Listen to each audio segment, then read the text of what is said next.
So, this one's gonna be again about the article from the SamuelThomasDavis.com website, or actually it is not a summary. Well, it is not an article, but a summary, which is very, very, very important because it is not an article. Yeah. So yeah. But more after the intro, as always.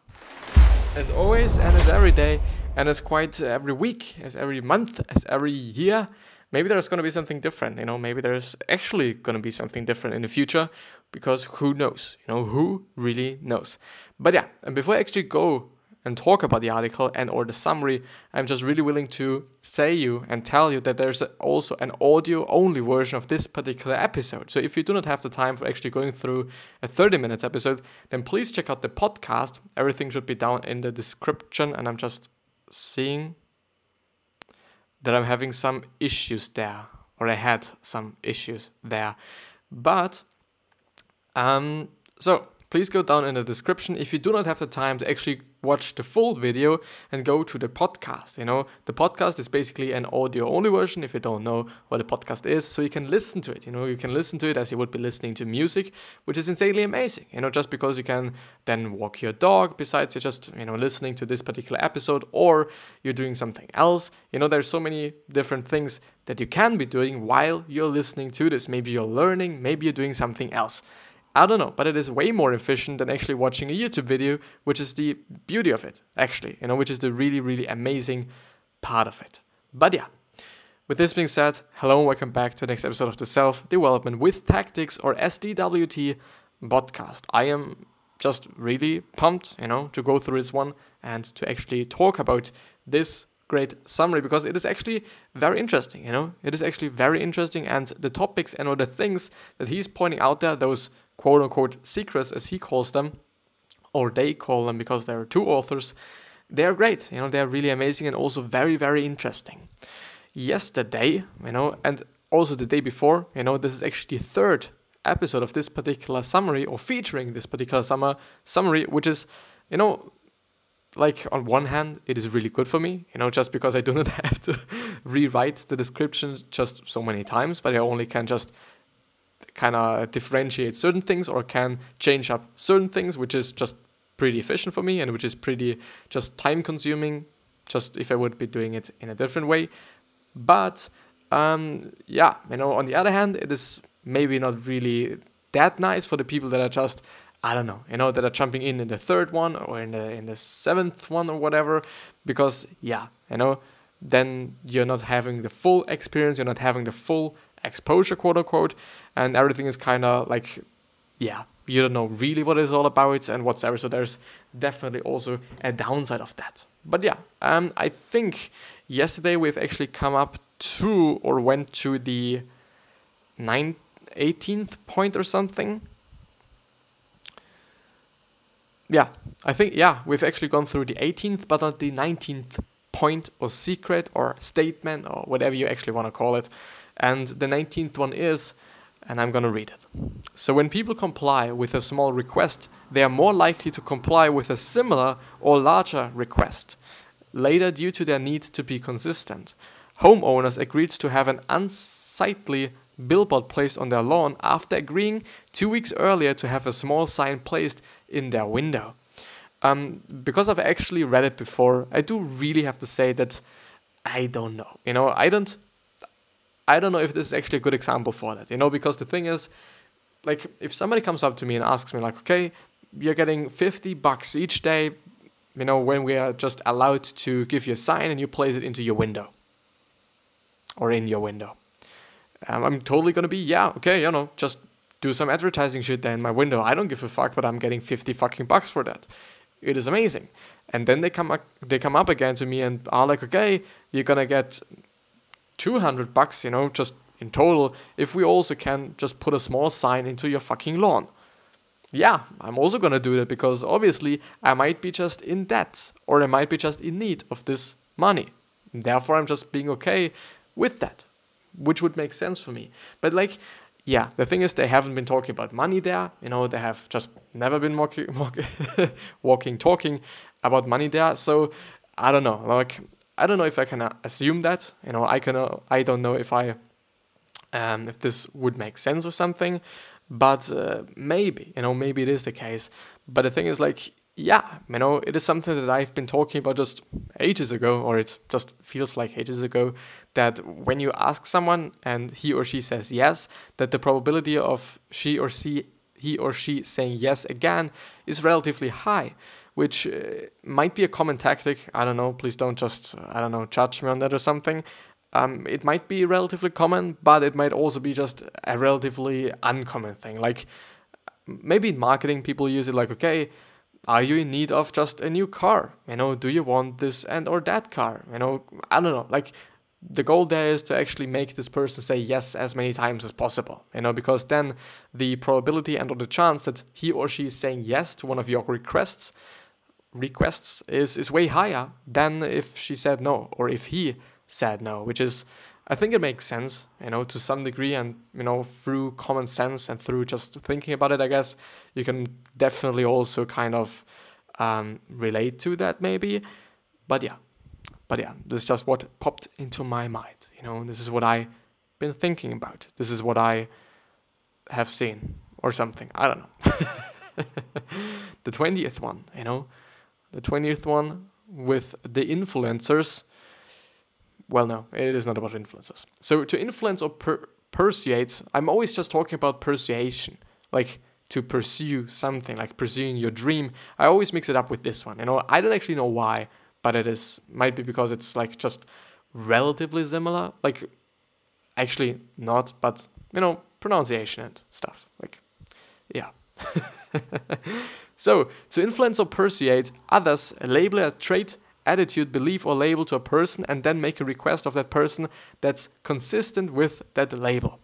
Just before I'm actually going to read this example, and I do hope that you haven't read the example as well, because or if you're on the video, or if you're watching the video, then yeah, I hope. If you're on the podcast, there's definitely not going to be any way you were able to. But yeah, the thing is, I've been seeing this before. It might have actually been an influence. Robert B. Cialdini's, who is actually the co-author of Yes, exclamation mark, which is this book called, or this book called is Yes. The book is called Yes, yeah. And Influence is a very famous book, and it is also a very good book, as far as I can remember, because I've went through it, I think also as a summary or something, because I've definitely not read it, but it seems to be a pretty great book, and also a pretty interesting one. But the thing is that or it might be in another book, I don't know, like, yeah, might have been another book, might have been just actually Influence, but I really don't know. The thing is, if you tell someone, you're labeling somebody, like, you're gonna be like, okay, I know that you're just a very, very generous and nice person, could you please do this and that for me? Then the likelihood of this person actually doing this is very, very high, because they actually wanna be this person. If it is something negative, I don't know, and I also don't think so that they're actually gonna do this. But if it is actually something that they also wanna be, if it is like, okay, I know that you're just a very, very generous and nice and good person. Could you please give me this apple, or could you please give me a piece of your apple? Then the likelihood, as I said, is very high, or higher at least, that they're actually going to do this, or that they actually going to follow your request just because they want to be this person, or they want to be what you're talking about, like generous and nice and whatever I said, kind, all those things, But let's actually see what they are talking about, because it might be something different. Potential voters were 15% more likely to vote in an election when researchers labeled them as above average citizens. I don't know. The thing is, like, being just, I don't know, you're a real Republican or something, or real Democrat, please vote for me. And in the end, you're not, it's going to be a fucked up situation. It's not going to be good. Because they're going to label you in a way that you are not, unless they clearly 100% know that you are a certain party. Then I think it could actually work, maybe. But this is something different, This is actually, oh, no, I'm very sorry. It is about general general elections. You know, it is not about any party. You know, it's not about any votes for any party, but it is about the election itself, which is really important, because I think then it is basically the exact same thing as I said, because maybe people assume that only just above average people are voting. You know, it might even be the case that in the States or wherever this study was made, that people are also not going to just the elections and in general voting as often as they should be, like it is in Austria, which really fucks with me, because the thing is like, yeah, you know, we have a democracy, which is nice, which is really amazing. A lot of people don't have that, and also a lot of people and or countries do not have that. You know, it is something very, very amazing, something we all can just appreciate and we all should be grateful for. The problem is that still a lot of people are not voting. They're not going to vote just because, you know, just because they are lazy, just maybe because all the parties, because we have just like 7 or 8 parties to choose from, they all maybe are not just really that good, like just somehow mediocre, or somehow like just, I don't know, maybe they share like a half worldview with you, and not like just all the 10 that you're having, maybe just a half of them, you know, each party. And then I can understand it if it is really like, okay, no one is really having the same exact worldview as you're having, even though I don't know how likely that is.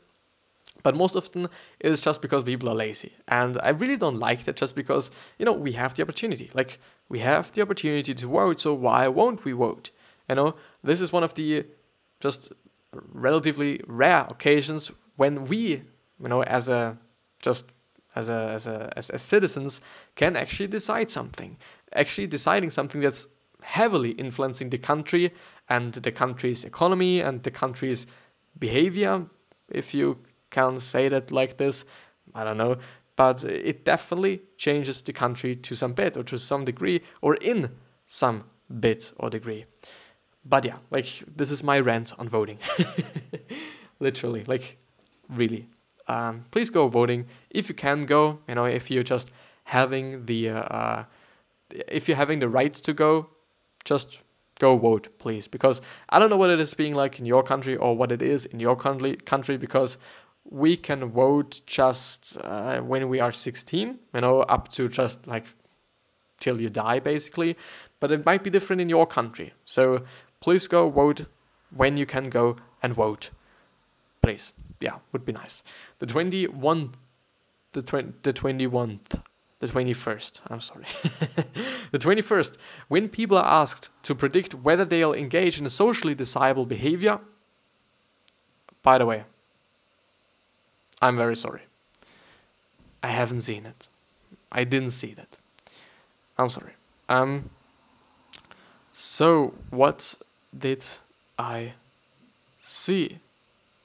So when people are asked to predict whether they'll engage in a socially desirable behavior in the future, they will feel compelled to say yes, because that's what wins social approval under those circumstances. Yeah, of course, you know, you're not going to be like, yeah, I'm going to be a fucked up piece of shit in the future, because everybody would think, and this is still unfortunately something that a lot of people are caring about, that, what actually people think about them, that they are then going to think that you're a piece of shit, you know, because you're just not going to be like engaging in a socially desirable kind of behavior.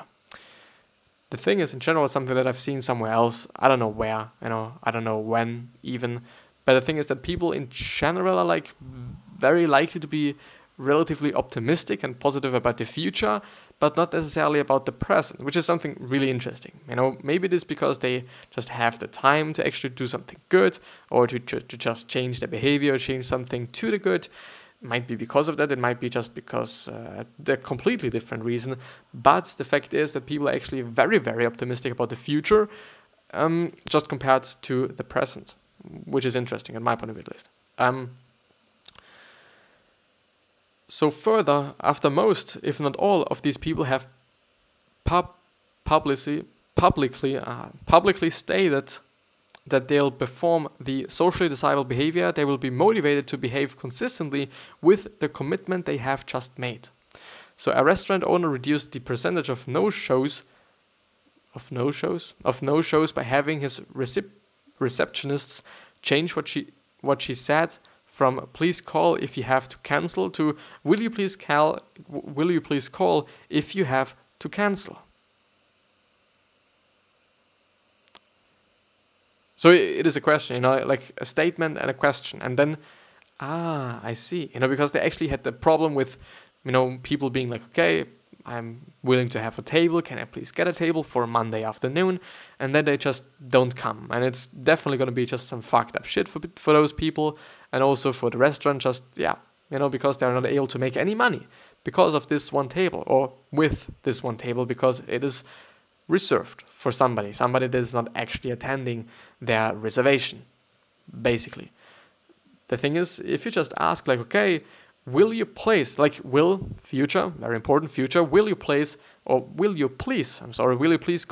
if you have to cancel? It's like a question. And they're going to be like, yeah, I'm going to do that. Rather than please call if you have to cancel.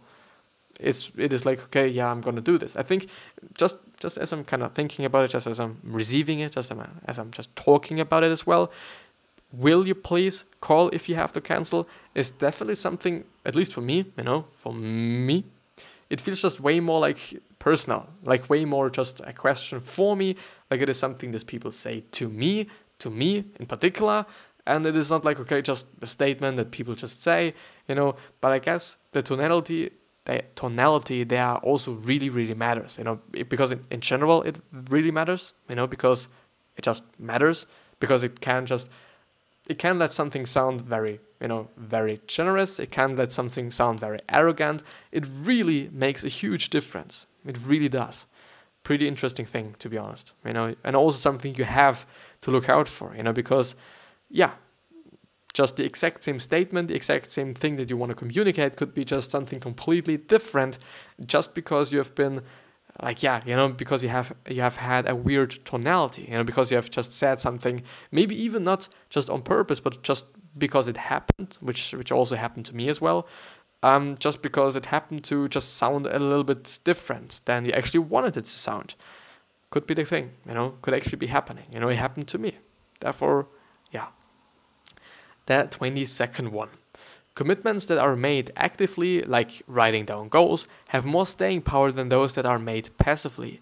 When students completed a form stating they were willing to volunteer, they were more likely to appear as scheduled. Compared to them just, being like, okay, I'm gonna come, I'm gonna volunteer there. It makes sense. The thing is, if it is a form, and if it is something that is just from a school or something, I assume, or from your university, and it is something like just an official form, like it is something that is just by law or something, then of course you're gonna come, because you can get fucked because of it. But if people are like, okay, just verbally being like, okay, will you come please to this just volunteering thing, and you're like, yeah, I come just because you wanna just let them shut up, which happens, then you're not gonna come, because you clearly didn't want to do anything.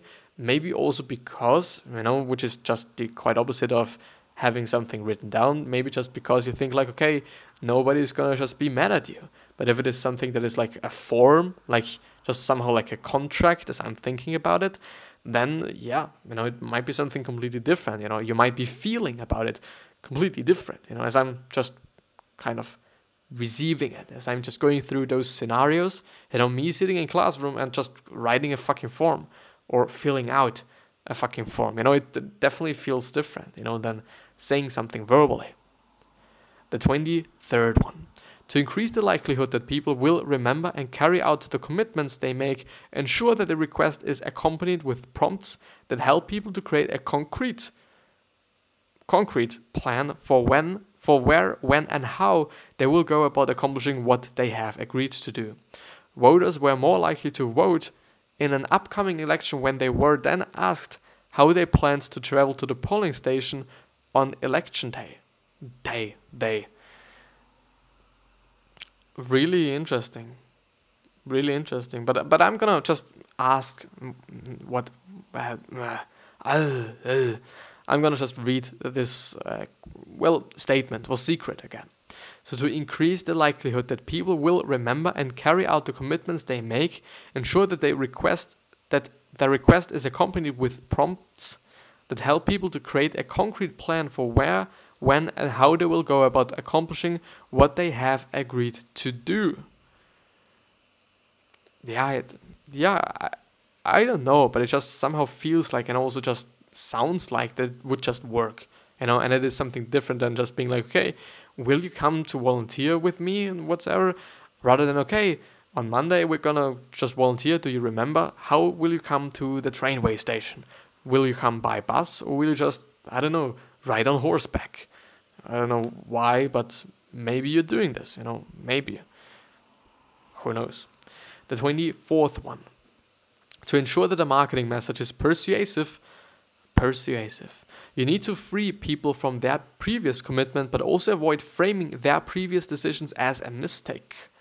The most productive way is to praise the previous decisions and describe it as correct at the time they made it, pointing out that the previous choices they made were the right ones given the evidence and information they had at the time can help to free them from their commitment and allow them to focus on your proposal without the need for loss of face or inconsistency. This just, as I'm just thinking about it, it is just about being generous, isn't it? Like, it is just generous to say, look, okay, or you're just seemingly understanding the other person. Like, yeah, I can understand you. You made this choice because you had this information, because you did this and that, but now it is something different. Now you have actually just different information. You have more information. You have other options. You're having my product and my service. And, this is what my service is able to do and whatsoever. It just really feels generous for me. It just feels very kind for me. Even though just in the end, you're just expecting something to happen, which, might be just human or not. I don't know. The thing is, like, it just feels pretty generous and pretty nice and pretty, like, forgiving even to some kind of degree, even though it doesn't make any sense, but it just also seems to be like this. The 25th and the last one for today. A person who has already performed a favor for another is more likely to do another favor for the other than if they had received a favor from that person. Brainfuck. Benjamin Franklin won over a rival legislator by asking to borrow a rare book from his library. So a person who has already performed a favor. So if you just, who has already performed a favor for another one or another is more likely to do another favor. So if you just do a favor for somebody else, you're more likely to do a favor for the other one than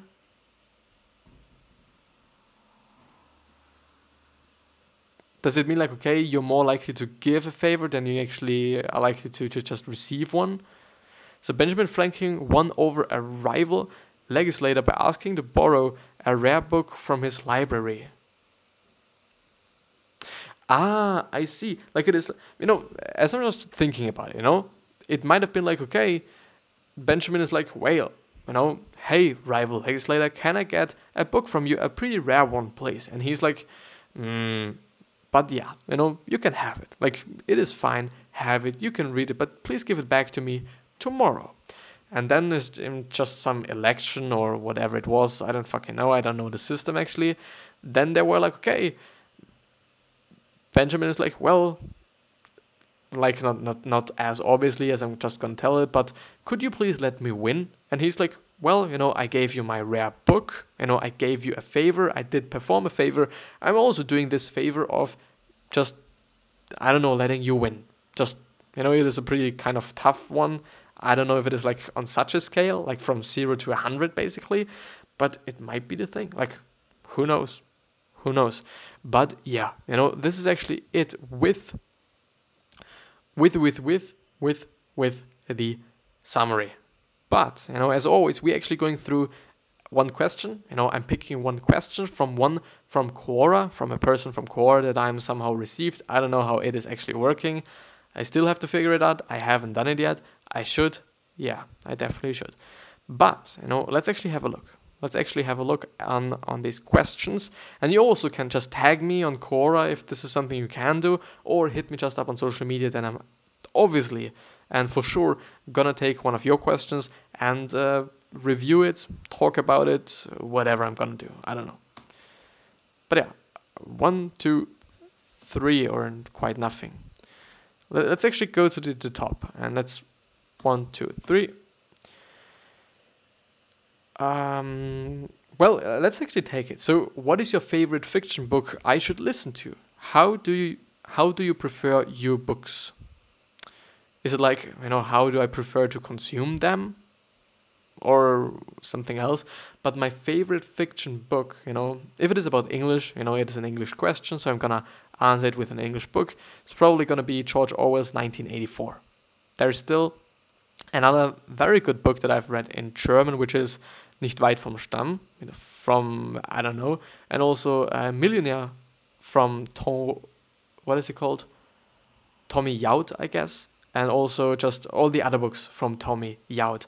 Maybe there is even an English translation, I actually don't know, could be the thing, I really don't know, but those 3 books, and especially George Orwell's 1984, have been really good and really great, and also very, very interesting and very dramatic and whatever, even though I unfortunately didn't get the whole story from 1984, just especially the end part of it, but it still was a very enormously good book, really a good book. I could definitely suggest you to read and or listen to, because I've actually listened to it on YouTube. There is just some free audiobook there. I don't know if it is that legal. I don't know if it is still available. I guess it is. Maybe it is even just some public shit. Maybe there is actually some public domain audiobook from 1984, just because it is relatively old and whatsoever. But it is a really good book. What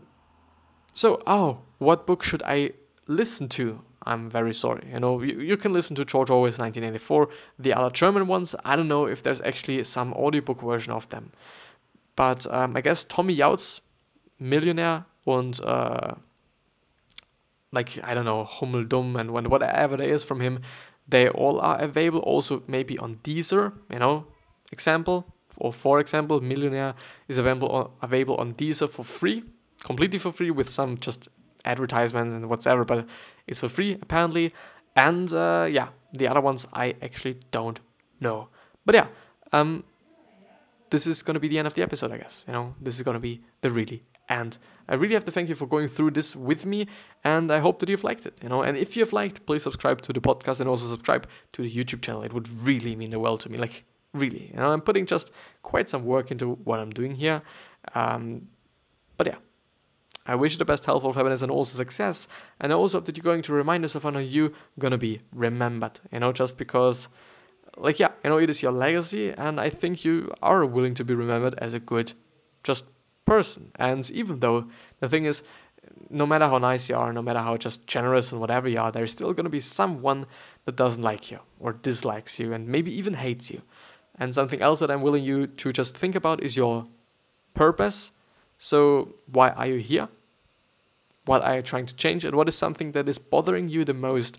These 3 questions might help you with that, and also maybe just lead you to business idea. Because often business ideas started with something that pissed this particular person off. But I wish you the best, and thank you very much from the bottom of my heart. It is insane. Thank you.